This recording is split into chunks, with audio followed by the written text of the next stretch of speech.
In this video, we're going to be looking at our zone press defense, which we call diamond, which is a typical 1-2-1-1 or diamond and one press defense. The diamond press, as I said, is a 1-2-1-1 full court pressure defense. It's meant to generate traps and steal opportunities for a number of different players. It's going to force the offense up the sidelines, keep the ball out of the middle, and into traps. The diamond press has to be run at full tempo. There's no jogging in the diamond defense because all players need to be sprinting to their spots to make sure that the important areas of the court are covered. And communication is vital from all players because a lot of different teams are going to attack the press in a number of different ways with a bunch of different press breakers. The diamond is a press that can change depending on how a defense is trying to attack it, but that change is going to only be possible if every player on the court is communicating where the offensive players are moving. Now the personnel in the diamond press is set up like this. Your number one, your point man on the press, is your madman. He is the trap leader. One forces the ball handler up the sideline. He keeps the ball from being driven up the middle, and by doing so, he's able to get us into trapping situations. Number one is going to be involved in every trap. Numbers 2 and 3, who are your next two defenders, are either going to be the other trapper with one, depending on which side of the court the ball is on, or they're going to be your middle interceptor. So this press is set up where you have your madman and another trapper, so two trappers, two interceptors, and a protector. 2 or 3 is going to be the one of those interceptors who is looking for the ball over the middle.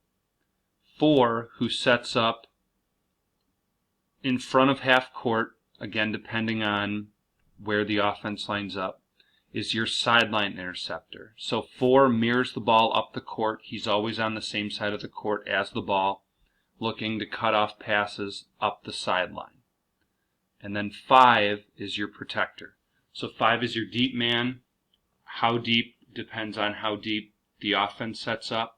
He's protecting from the long pass, the skip pass across the court, and defends the basket. So 5, because he is sort of your safety, needs to be the first player communicating player movement, needs to be aware of everything that's happening in front of him and try and keep everything in front of him so that he can break on those long passes. So if you look at the original setup for the diamond press, you can see you've got your 1 on the ball. He's going to be, again, your trap leader. 2 and 3 are around the free throw line extended, again, depending on where the offense sets up. You've got 4 near half court, shaded a little bit to the left side of the court at this point because they have a player at half court on that sideline. And then 5, your deep man. He can play a little bit in front of the deepest man on the offense as long as he doesn't lose him and as long as he can get to the pass if it's made to the deep man of the offense. Now, a different way that teams can set up against this is to put 2 players at half court.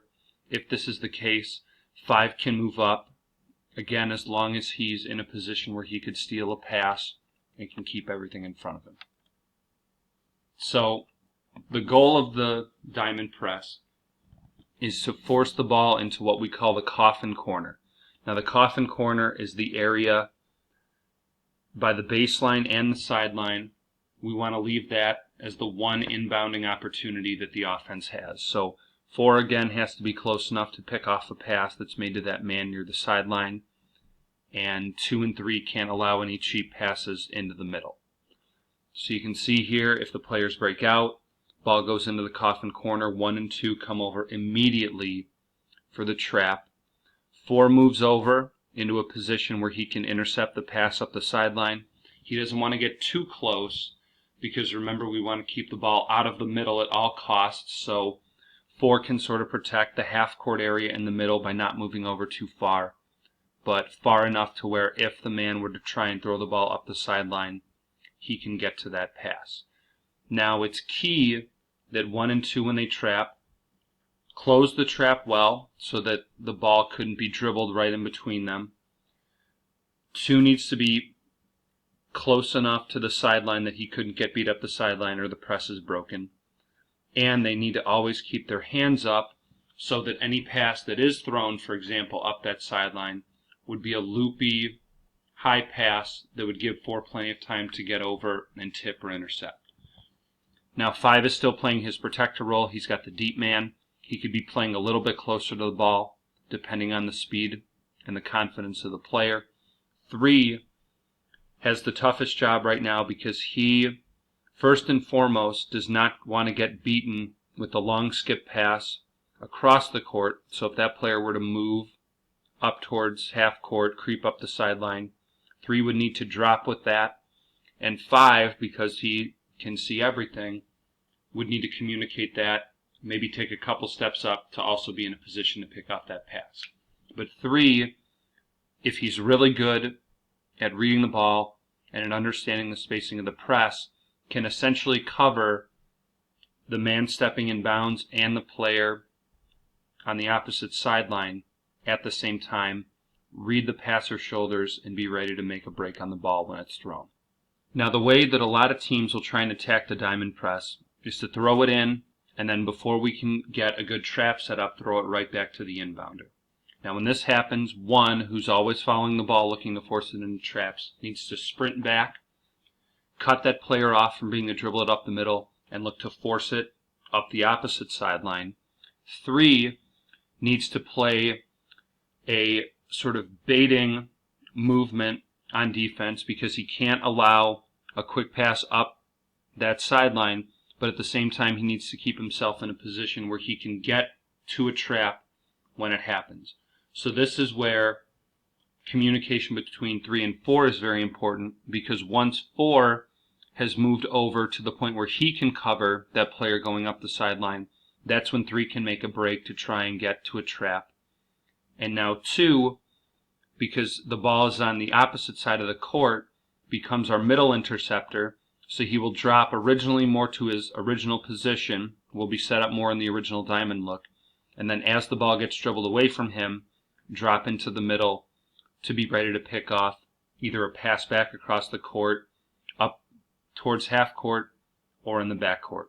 5 is always keeping everything in front of him, communicating where players move, and staying as a safety valve. So you can see the ball comes across, we're back in our essential positioning, and then as the ball gets dribbled, 3 slinks back.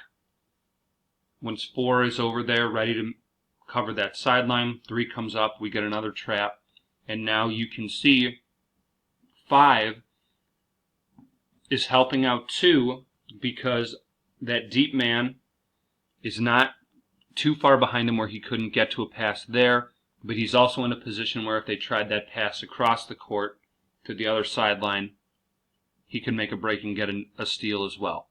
So it's very important that players maintain spacing to where they could potentially, especially the middle interceptor and your safety valve, your 5, can essentially guard 3 players between the 2 of them. Now, if the ball goes back across, it's the exact same thing. 1 is sprinting to follow the ball, force it up the other sideline, keep it out of the middle, initiate the next trap.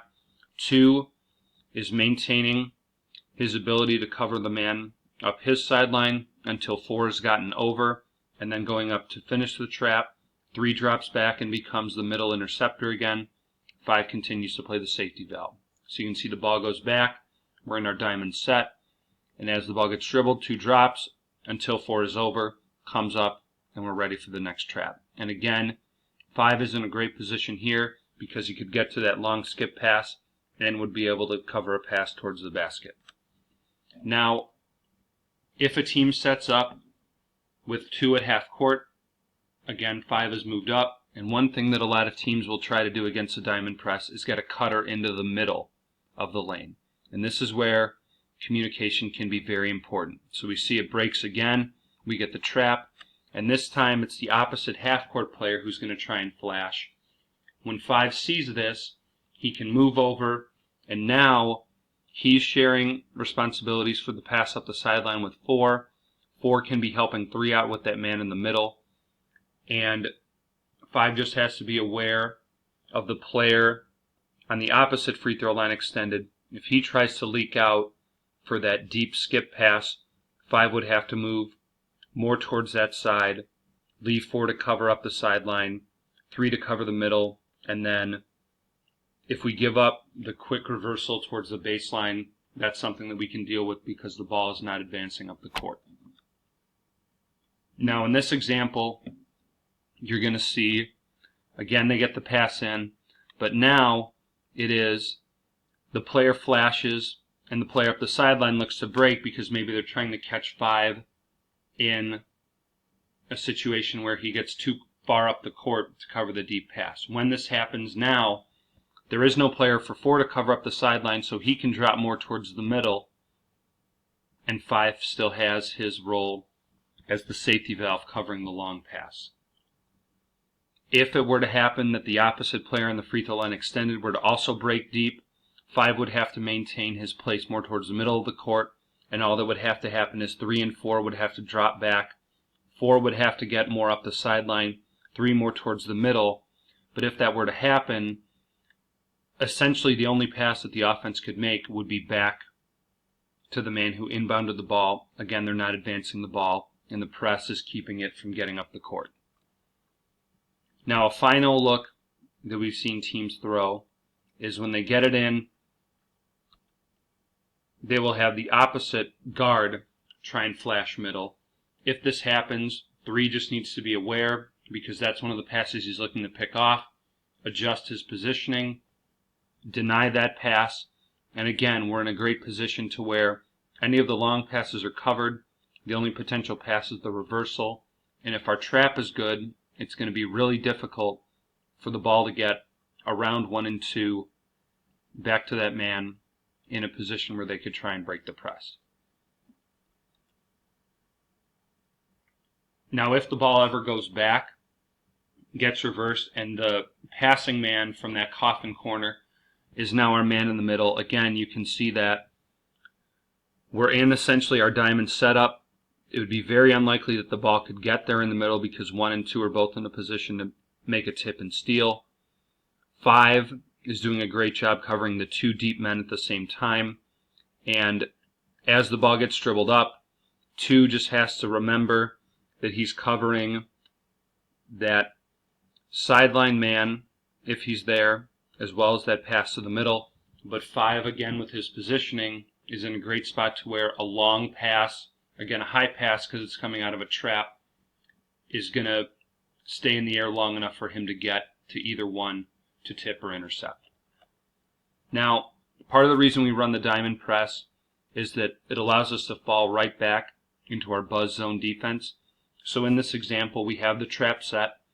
Our team's in good positioning, but if, say, the man opposite were to flash middle, they get the ball up, the press is broken, and we need to sprint back to our buzz positioning. And it's a pretty simple movement because everyone from the diamond setup is in a slightly modified version of the buzz as they fall back. So you can see the ball goes middle, 4 needs to sprint back, and 3 to cover their spots.